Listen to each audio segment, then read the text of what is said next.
Useful English and Tagalog translation. Tagalog expressions. Using ka with English translation. Hindi ko alam na darating ka. I didn't know you were coming. Sigurado akong hinintay ka niya. I'm sure she waited for you. Bakit hindi ka na lang maghintay sa sala? Why don't you just wait in the living room? Bakit wala kang sinabi? Why didn't you say anything? Tumingin ka dito. Look over here. Paano ka nakauwi kagabi? How did you get home last night? Wala kang ginawang mali. You've done nothing wrong. Hindi ka ba nagsasawa sa luto ko? Don't you get tired of cooking?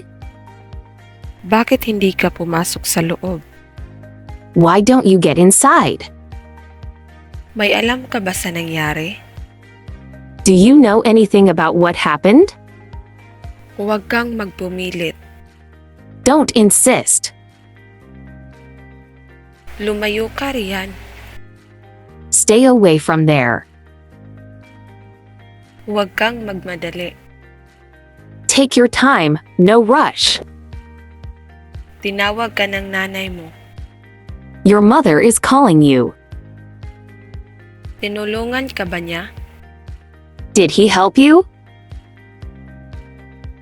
Huwag kang magsalita kapag puno ang bibig mo. Don't talk when your mouth is full. Maghintay ka ng tamang panahon. Wait for the right opportunity. Nakahanap ka ba ng gusto mo? Did you find something you like? Giniginaw ka ba?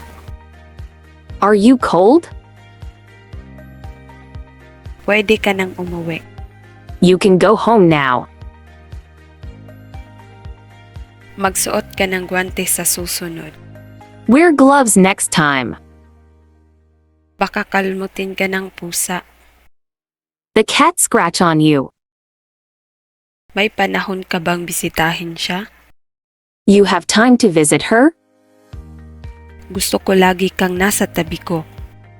I want you to be by my side all the time.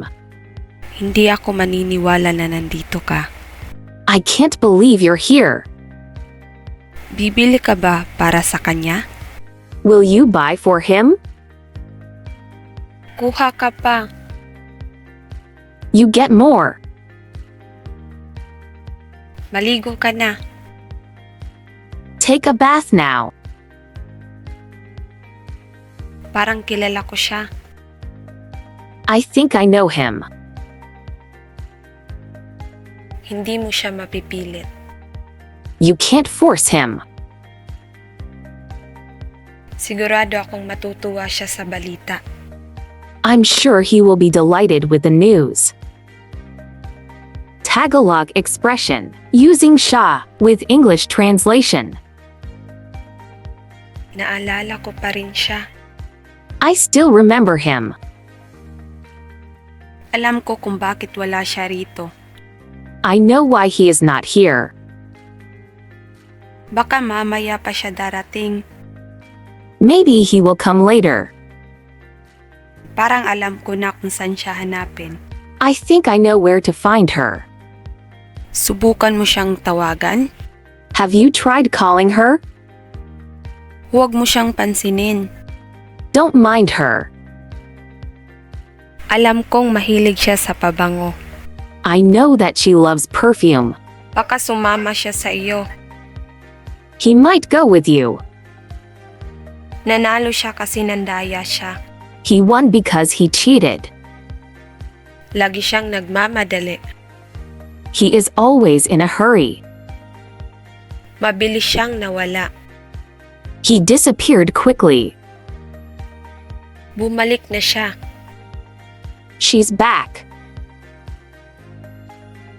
Maghahanap ako ng paraan para matulungan siya.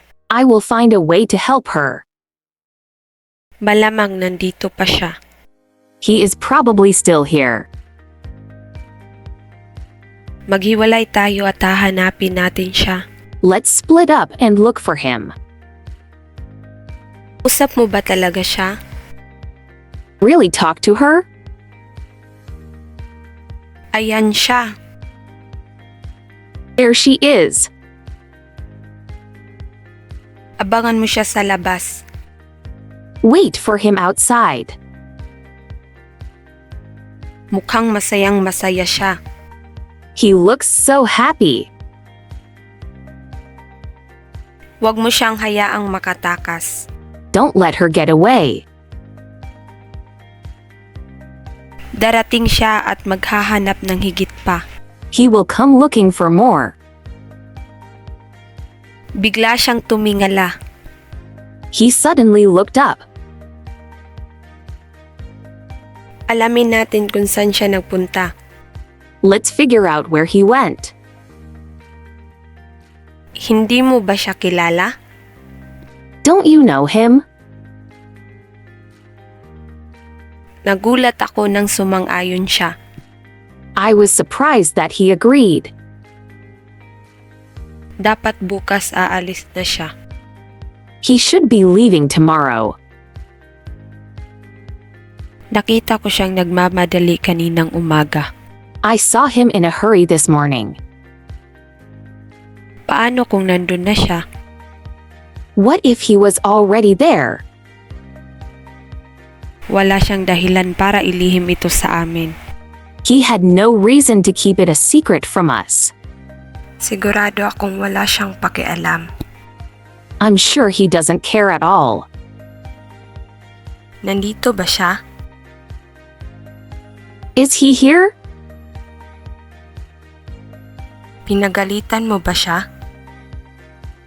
Did you scold her?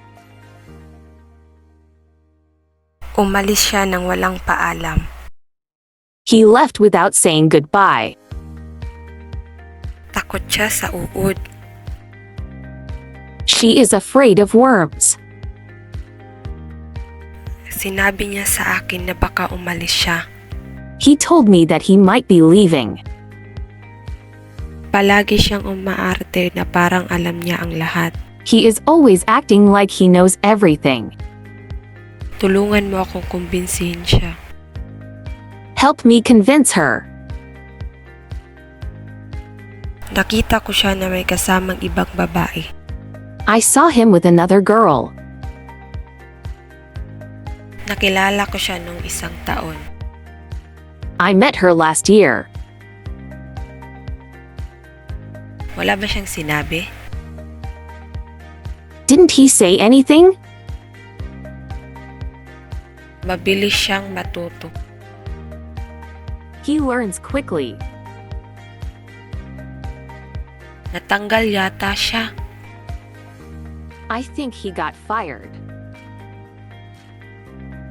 Sa tingin ko kamag-anak siya ng presidente. I think he related to the president. Nasaan siya ngayon? Where is he now? Thank you for watching! Salamat sa panonood!